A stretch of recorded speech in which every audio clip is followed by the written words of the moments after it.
Gloria a Dios, la meditación de la palabra del Señor está en el libro de Santiago, capítulo 5, versículo 1 al 6.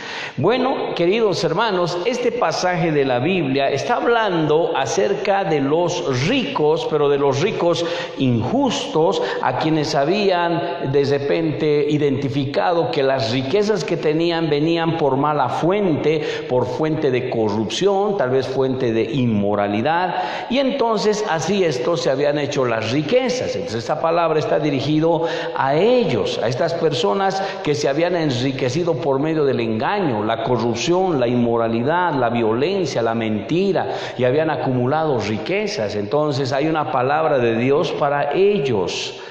Y no solamente habían acumulado, sino también se habían envanecido con todo lo que habían tenido. Por si acaso, entre paréntesis, decirles que las riquezas, hermanos, no son malas. El libro de Proverbios, capítulo 10, versículo 22, dice la palabra del Señor así. Si quiere puede también anotarlo en un cuadernito, todos los pasajes bíblicos, y revisarlo en casa para que podamos tener, veracidad de la palabra. Proverbios 10, 22 dice: la bendición de Dios o la bendición de Jehová es la que enriquece y no añade tristeza con ella. La bendición de Dios es la que enriquece y no añade tristeza con ella, dice la palabra. En otras palabras, hermanos, la bendición se entiende como el favor de Dios hacia una persona. Dios bendice, y cuando bendice, esto viene del cielo, dice la palabra, y no trae tristeza, al contrario, trae felicidad. Por eso todo aquello que le provoca felicidad, ¿viene de quién? ¿De quién? De la mano del Señor. No puede ser que el Señor nos dé algo con infelicidad. Dice que las riquezas que podamos tener, que traen felicidad, son cosas que vienen del Señor. El dinero, hermanos, no es el problema. El problema estaría en poner nuestro corazón en el dinero, nuestro amor, nuestros sentimientos. La Biblia también dice que el amor al dinero es el problema por el cual muchos han sido traspasados en la fe. El dinero no nos hace felices.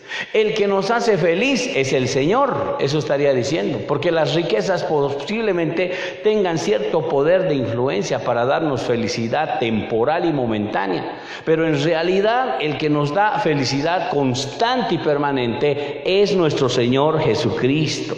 Por lo tanto, la felicidad es lo que, hermanos, Dios puede darnos, ese sentido de disfrutar lo que tenemos. No importa sea mucho, sea poco, Dios pone el sentimiento de disfrutar. Usted puede disfrutar lo que tiene, puede disfrutar la familia que tiene, puede disfrutar la esposa que tiene, el esposo que tiene, los hijos que tiene. Usted puede disfrutar el dinero que se gana, el auto que tiene, no importa si es de 0 kilómetros, no importa si es del año. Usted puede disfrutar todo lo que Dios ha puesto en su mano, porque el disfrutar es un don de Dios. No está precisamente en las riquezas, porque si estuviera en las riquezas, los ricos serían los únicos felices. Pero por lo que vemos y los testimonios, los ricos normalmente tienen mucha inseguridad, mucha incredulidad, y hasta a veces rechazan a Dios. A veces acumulan y acumulan tanto para competir, pero no tiene propósito ese deseo. Hermanos, Dios pone la aceptación, el disfrute. Tienen que saber que Dios es el que pone en el corazón el deseo de querer y hacer, el de aceptar. Por eso, una de las cosas por las cuales se pueden guiar en el Señor es su voluntad. ¿Y cuándo es su voluntad? Cuando Dios, hermanos, te muestra aquí adentro, si hay paz, si hay felicidad, tú puedes decir: esto viene del Señor. Trae intranquilidad, trae, angustia. Eso no es del Señor. Ahora, las riquezas que vienen de Dios cumplen un propósito. Si va usted alguna vez a leer Deuteronomio 28:1 en adelante, dice que las bendiciones del Señor vienen como consecuencia de la obediencia. La persona dice obediente será bendecida, la persona desobediente tendrá desgracias. Y es que cuando Dios nos dice algo y lo cumplimos, entonces de repente empezamos a ver bendiciones. Es como un papá que te recomienda y te dice: no vayas por ese lado porque te vas a lastimar y vas a tener problemas. Hay perros, hay hoyos, te puedes caer. Si el hijo obedece, entonces va por otro lado más claro, entonces se libra de un montón de problemas. Pero como el hijo a veces dice: no, yo igual puedo ir por este lado, que siempre es.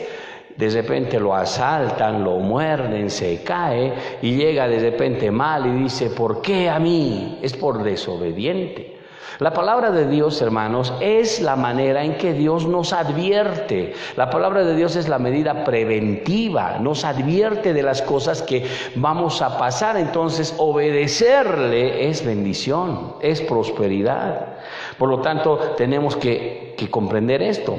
Ahora, volviendo al tema de Santiago, hermanos, Dios considera al rico injusto, despiadado, al rico malo, y le dice lo siguiente, dos cosas le dice, ¿no? En primer lugar, que el rico, si vuelvo otra vez a Santiago, hay dos cosas en esta palabra. Primero está la advertencia a los ricos. En segundo lugar, son los pecados que nos llevan a esa actividad pecaminosa por el cual uno puede acumular riquezas. Miren el versículo 1, Santiago 5:1 dice: vamos ahora, ricos, llorad y aullad por las miserias que os vendrán.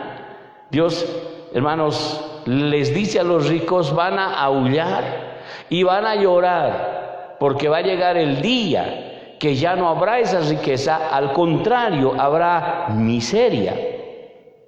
Por supuesto, esto es una figura para decirles a los ricos que muchos van a sentir dolor, sentir tristeza, porque tanto se habían enamorado de la riqueza, tanto le habían gustado tener, que un día todo eso ya no estará.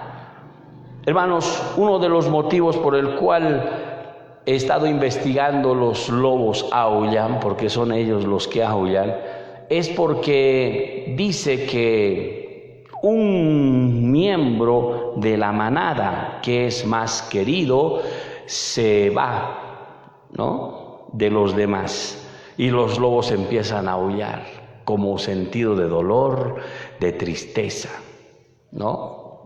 Ahora, si se dan cuenta, el apóstol Santiago utiliza justamente esta palabra ricos, llorad y aullad, porque seguramente las riquezas ya no estarán en su momento, se habrán ido. Ustedes saben que la riqueza viene y se va. Dios dice que los ricos aullarán, ya no verán sus riquezas seguramente, sentirán dolor, llanto, porque ya no habrá nada. Todo eso se habrá convertido en miseria, y esto muestra que las riquezas no duran, hermanos.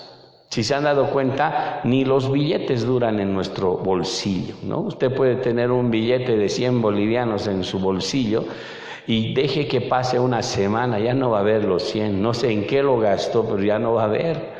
El dinero siempre viene y se va, las riquezas son efímeras, ¿no? Y cuando alguno piensa en acumular y acumular y acumular, no importa por cualquier vía, no sabe lo que está haciendo, porque al final, hermanos, no tiene propósito, no tiene sentido.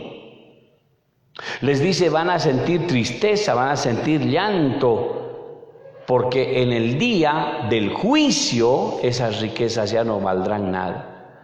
¿Cuál será ese día en que estas riquezas se convertirán en miseria? Mire Isaías capítulo 13, versículo 6. ¿Qué dice la palabra de Dios? Isaías, en el Antiguo Testamento, capítulo 13, y dice la Biblia así, versículo 6 al 8. Y utiliza la misma palabra que Santiago, y dice: aullad, porque cerca está el día de Jehová. Vendrá como asolamiento del Todopoderoso, Por tanto, toda mano se debilitará y desfallecerá todo corazón de hombre, y se llenarán de terror y angustia y dolor, y se apoderarán de ellos. Tendrán dolores como mujer de parto, se asombrará cada cual al mirar a su compañero, sus rostros de llama, dice la Biblia. El 14:31 dice ahí, el siguiente capítulo, nuevamente la misma palabra: aullad, oh puertas, clamad, oh ciudad, disuelta está toda tú, Filistea, porque humo vendrá del norte, no quedará uno solo en sus asambleas. Utiliza la palabra aullar como sentido de dolor, de tristeza, como que algo que estuvo bien ya no está, algo que valoraban ya no tiene valor. Hay solo asolamiento, tristeza, depresión. Le dice al rico el Señor: cuidado, tú que estás acumulando tantas riquezas, va a llegar el día donde no va a pasar nada, todo se va a desvanecer. Es el día del Señor, el día del juicio, como alguien dice, el fin del mundo, hermanos.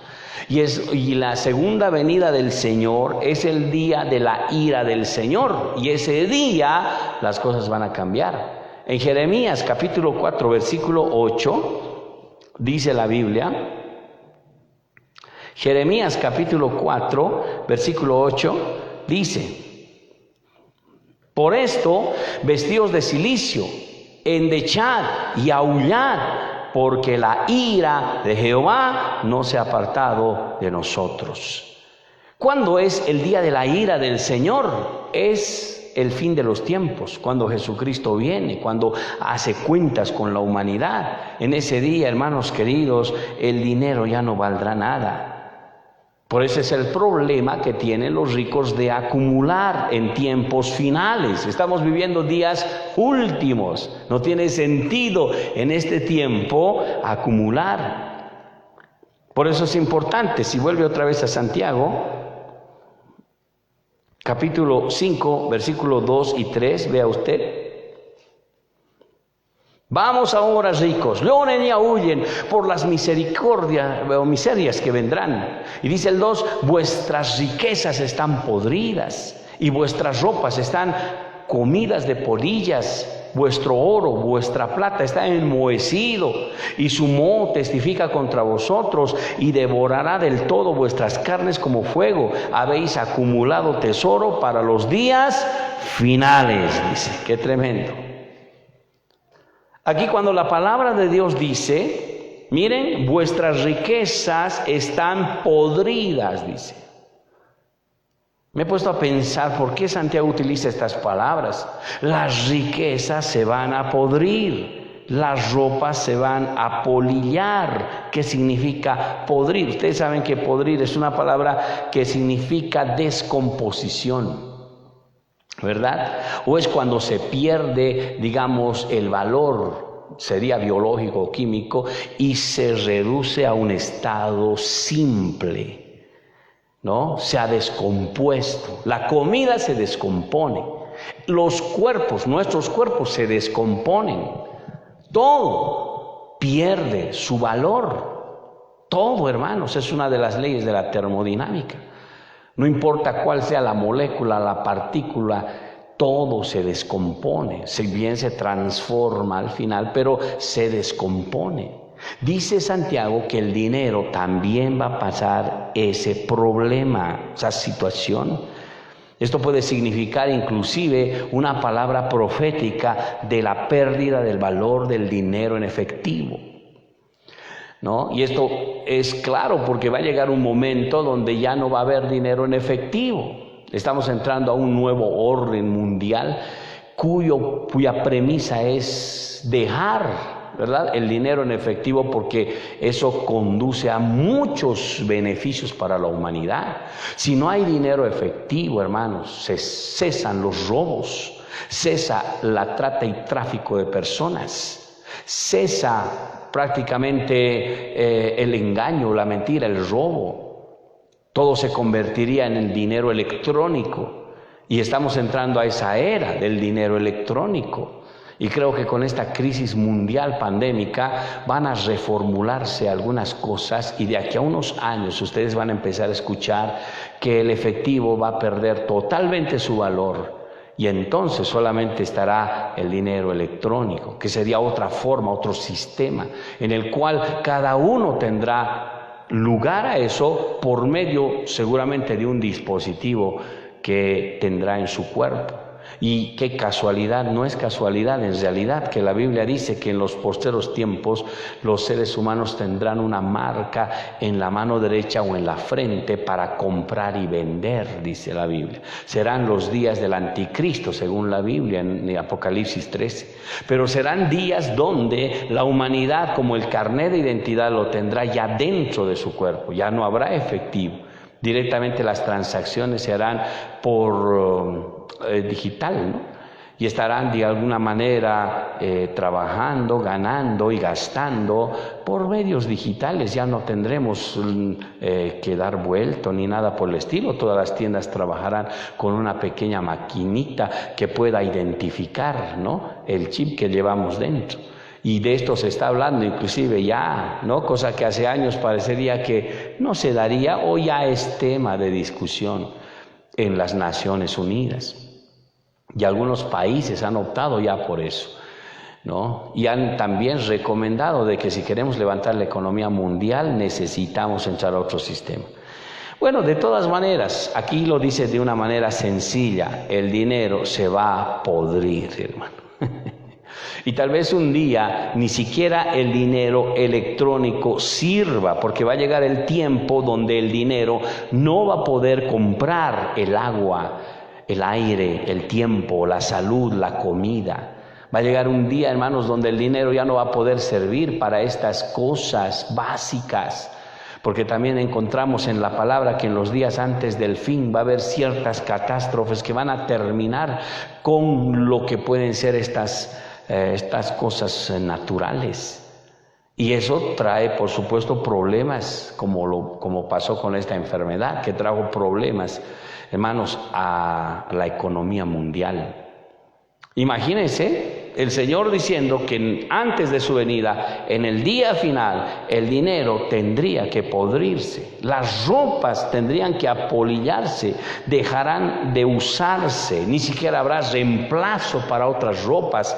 Las ropas que se usarán, los ricos más grandes, serán ropas apolilladas, dice, agujeras, porque ya no habrá para comprar. Y uno podrá decir, pero este era un rico tremendo en esos años, pero ¿cómo ha caído el mundo? Luego dice el verso 3, vuestro oro y vuestra plata están enmohecidos, y su moho testifica contra vosotros, y devorará todas vuestras carnes como fuego. La palabra moho es un óxido que también corrompe, es como el pan verde, ¿no?, que se deja corromper. Ese moho se personifica y en el día del juicio estaría testificando en contra de los ricos.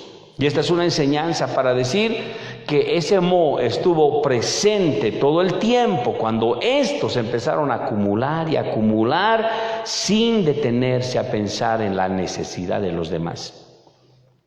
El profesor de teología Hibbert dijo una vez, en lugar de usar, dijo, el dinero para ayudar a los pobres, lo acumularon con indiferencia para su propio goce en el futuro. Y no importa lo que ellos digan en el día del fin, este moho testificará contra ellos.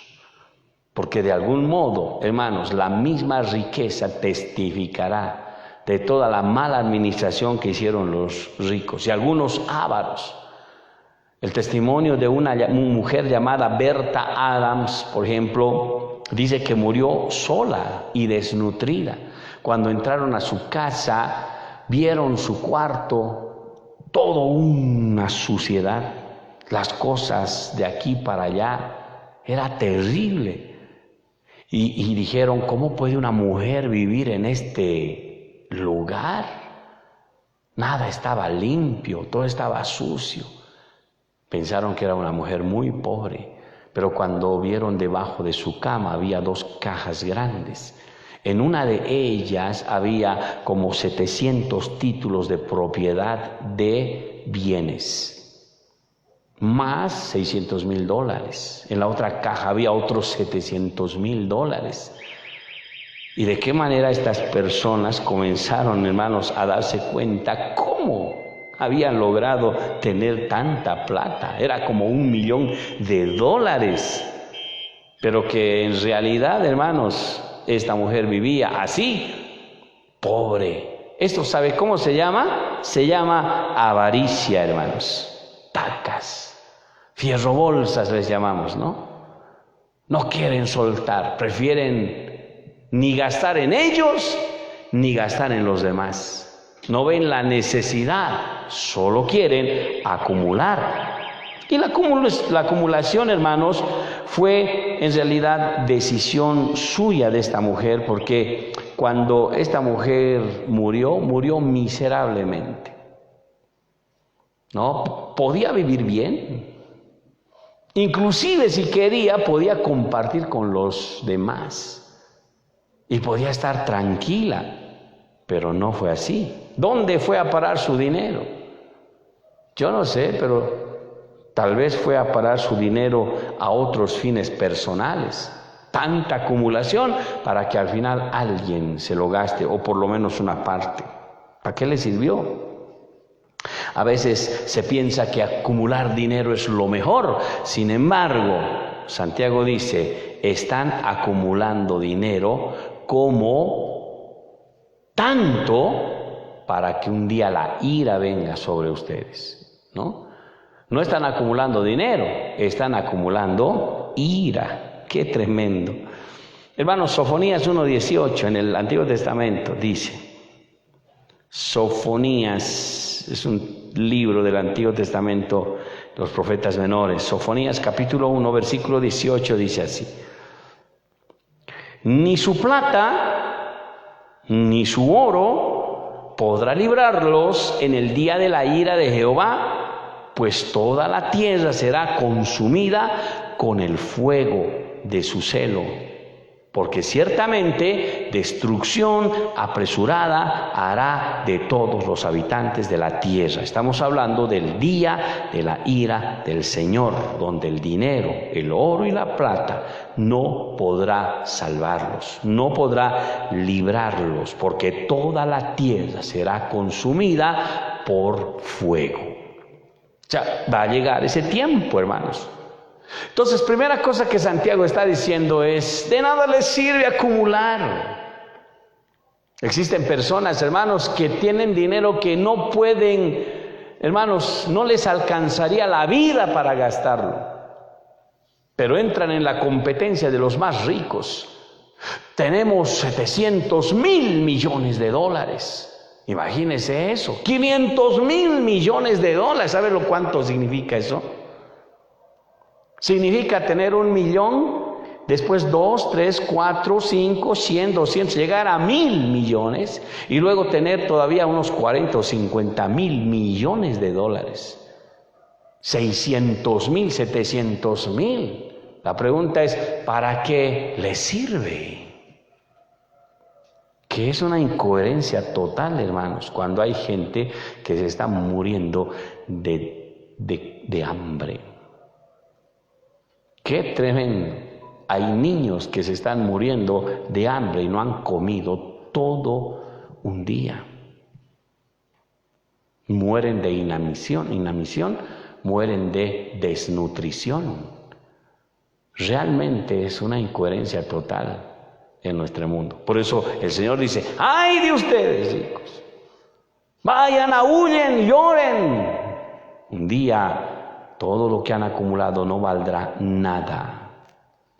Podían haber hecho algo mejor, pero no lo hicieron.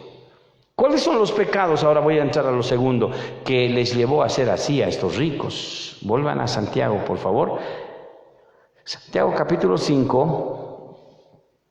Y vamos a ver qué pecados son los que ellos cometieron. Dice el versículo 4. He aquí clama el jornal de los obreros que han cosechado vuestra tierra, el cual por engaño no les ha sido pagado por vosotros, y los clamores de los que habían segado han entrado en los oídos del Señor de los ejércitos, hermano. ¿Qué habían hecho estos hombres para enriquecerse, para tener tanto dinero? En primer lugar, habían explotado al pobre, habían explotado al trabajador, habían explotado al empleado. La fuente de su riqueza era la explotación. Y en la Biblia, hermanos, no se permite la explotación. Levítico 19:13, voy a leer la Biblia. Levítico 19:13 dice así: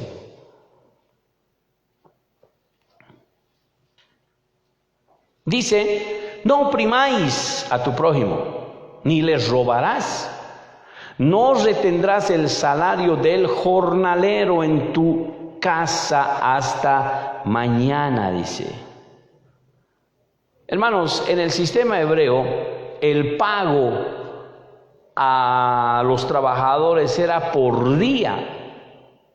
En algunos lugares se paga cada 15 días o cada mes. No entra a trabajar a una empresa cualquiera, llega el mes y le pagan. No, en el sistema hebreo era por día. Día trabajado, día pagado, así era.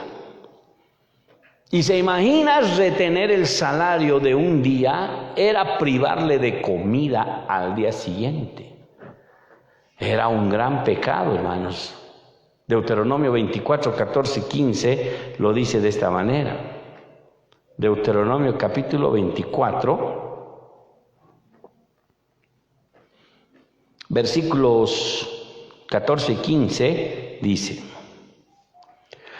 no oprimáis al jornalero, pobre y menesteroso, ya sea de tus hermanos o de los extranjeros que habitan en tu tierra dentro de tus ciudades. En su día le darás, eso hay que subrayar, en su día le darás su jornal. No se pondrá el sol ni sin dárselo, pues es pobre, y con él sustenta su vida, para que no clame contra ti a Jehová y sea en ti pecado, para que no clame contra ti a Jehová y sea en ti pecado. Qué tremendo, hermanos. Entonces, las riquezas que vienen por medio de la explotación al pobre es un pecado, hermano. Un pecado que puede terminar con la vida de ese rico, ¿verdad?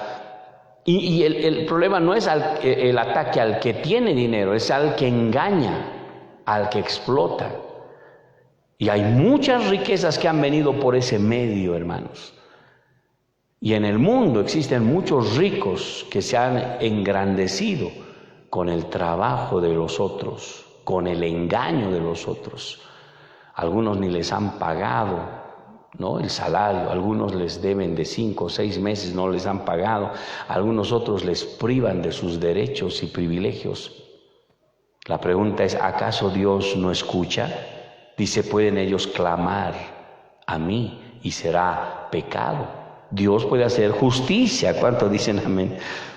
Vuelva por favor a Santiago ahora, nuevamente. 5:4 dice, ¿no? He aquí clama el jornal. Mire cómo el jornal está clamando. De los obreros que han cosechado vuestras tierras, el cual por engaño no les ha sido pagado por vosotros.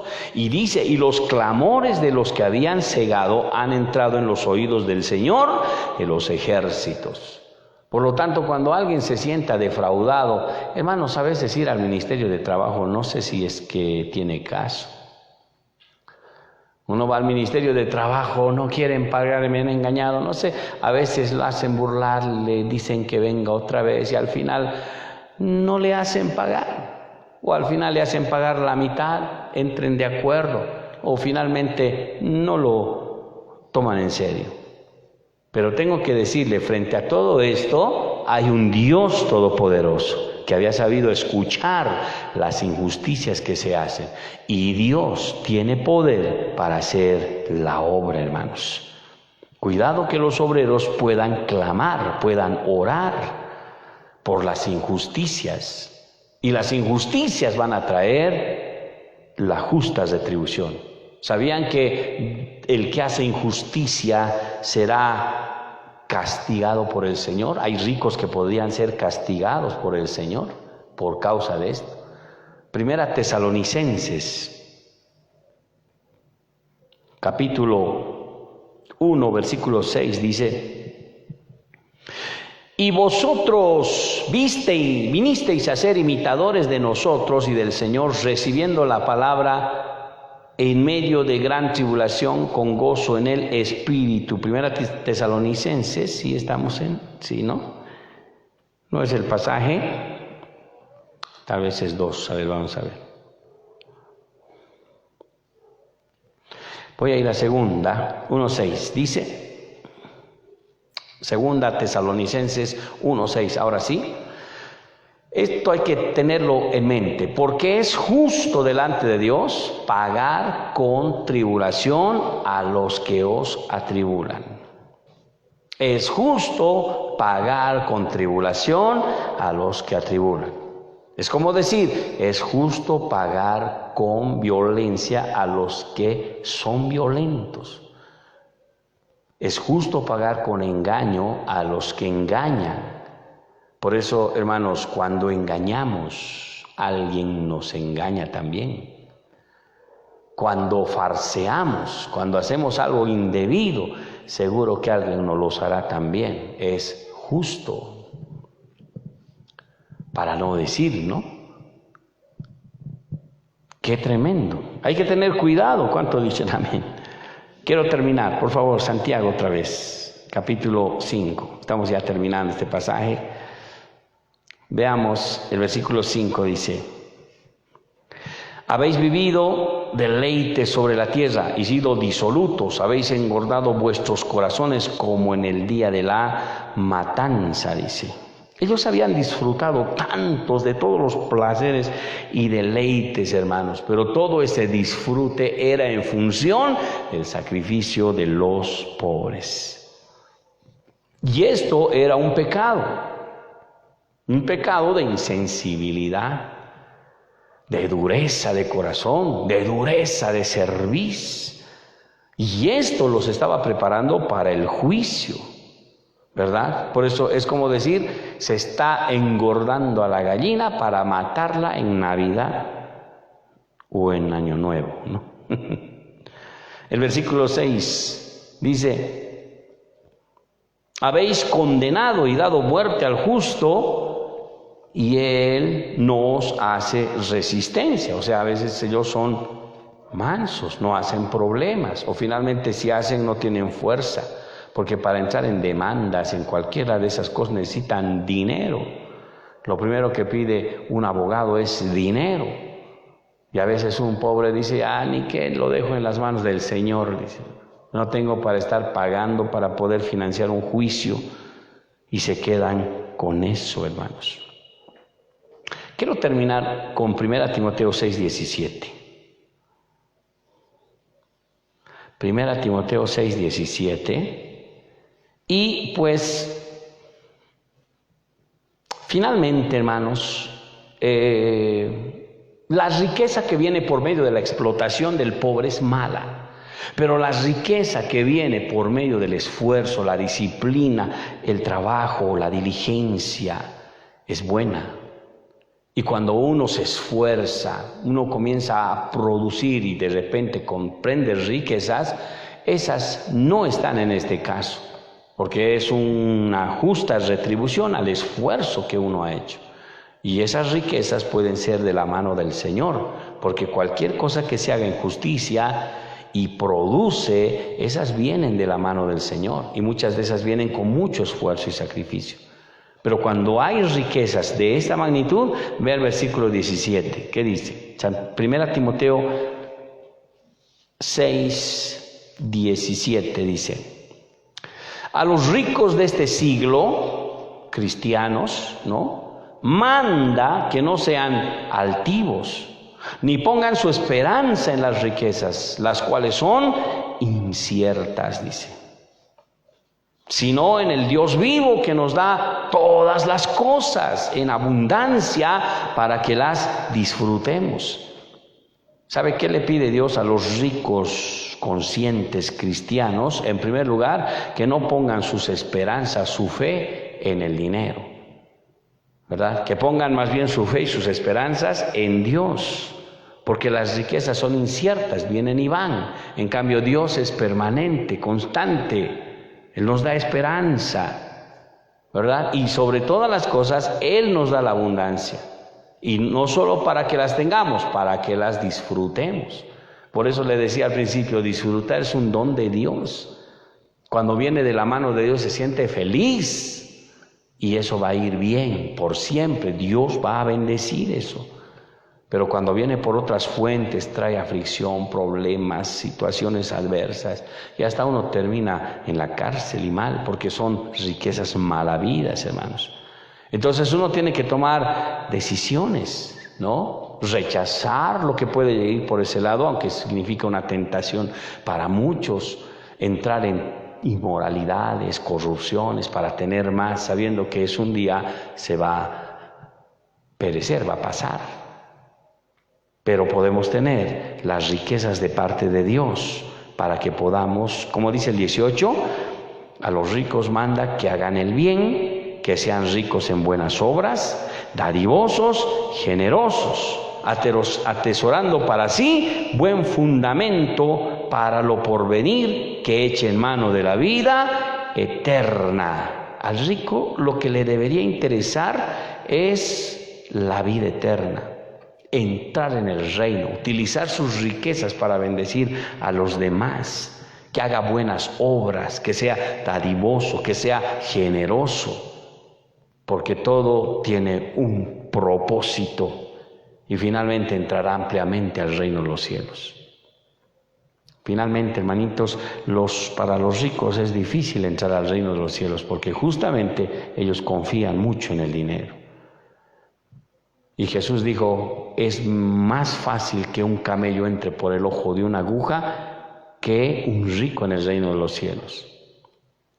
Porque el rico confía tanto que le cuesta creer en Dios.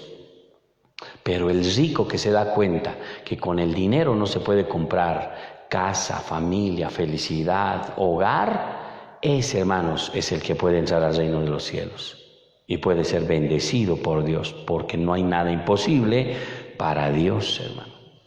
Amén. Bien, vamos a orar, vamos a terminar con esa palabra de este estudio bíblico. Por favor, póngase de pie, vamos a dar gracias a Dios en este día, que el Señor pueda bendecir nuestras vidas. Oremos al Señor. Padre amado, Padre santo, te damos gracias, Señor amado, Dios todopoderoso, por darnos el privilegio, Señor amado Dios, de poder estar en tu presencia. Gracias por este tiempo, amado Dios, en este día. Queremos agradecerte, Señor, por el privilegio que nos das de poder estar delante de ti hoy. Dios maravilloso, hemos aprendido una palabra que, Señor, nos puede, Señor, mostrar por qué en el mundo hay tanta explotación, tanta maldad, tanta rivalidad. En el mundo hay tanta diferencia entre pobres y ricos. Señor, podemos ver en la palabra cómo tú ves del cielo a quienes, Señor, no les interesa las personas y comienzan solamente a explotarlas. Tal vez podremos decir que injusticia más grande, mas tenemos un Dios en los cielos que hará justicia. Tenemos confianza de que cualquier cosa injusta que haya pasado con nosotros o con cualquier otro, podamos decir con mucha veracidad, Dios puede hacerte justicia. Dios puede obrar, puedes orar, puedes clamar. Hay pasajes bíblicos que dice que puedes orar y Dios te va a hacer justicia. Y podemos confiar en la mano de Dios, hermanos. Y si nos toca en algún momento poder esforzarnos, trabajar, levantarnos, que sea de la mano de Dios, que venga la bendición de la mano del Señor. No de las cosas indebidas, no de las cosas que son malas.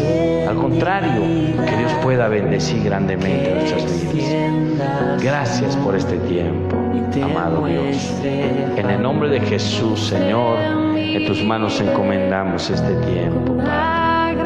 Gracias, Señor Jesús. Gracias, Dios.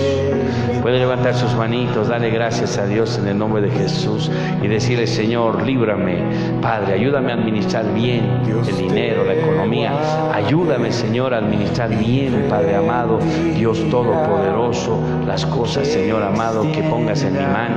Señor, que cuando tenga la posibilidad de manejar dinero, sea un buen administrador, Señor. Dile: ayúdame, Señor, si en algún momento voy a levantar una empresa, Señor, tendré, Dios mío, trabajadores, pensaré mucho en la palabra de poder ser justo, Señor amado, con todos los que puedan trabajar. Gracias por este tiempo, amado Dios. En este día, Señor, en tus manos encomiendo, Dios maravilloso, nuestras vidas. Gracias, Santo de Israel. Gracias, Señor, Padre, por la palabra de Dios que nos define bien lo que debemos hacer. Gracias por la palabra de Dios que nos muestra, Señor amado, cuál es el propósito de nuestras vidas. Gracias, Padre. Y bendice a tu pueblo que has traído esta noche, Señor amado, que la palabra no vuelva vacía, que haga lo que tú quieres, Señor. Dios, gracias por este tiempo. En el nombre de Cristo Jesús, puedan sentirse bendecidos, Señor, fortalecidos por la gracia de Dios, por la mano del Señor. Que vayan a su casa, Señor amado, en paz de haber cumplido, sabiendo que tu palabra trae, Señor, alimento espiritual para seguir adelante. Gracias te damos, precioso Dios. En el nombre de Jesús te lo pedimos, Señor. Gracias, papito. Gracias, Señor. Gracias, Padre. Gracias, Señor. Que la gloria, la honra y la alabanza sean para ti, Señor. Te lo pedimos todo esto, precioso Dios, en el nombre de Jesús. Gracias, Señor. Gracias, Padre. Amén. Y amén, Señor Jesús.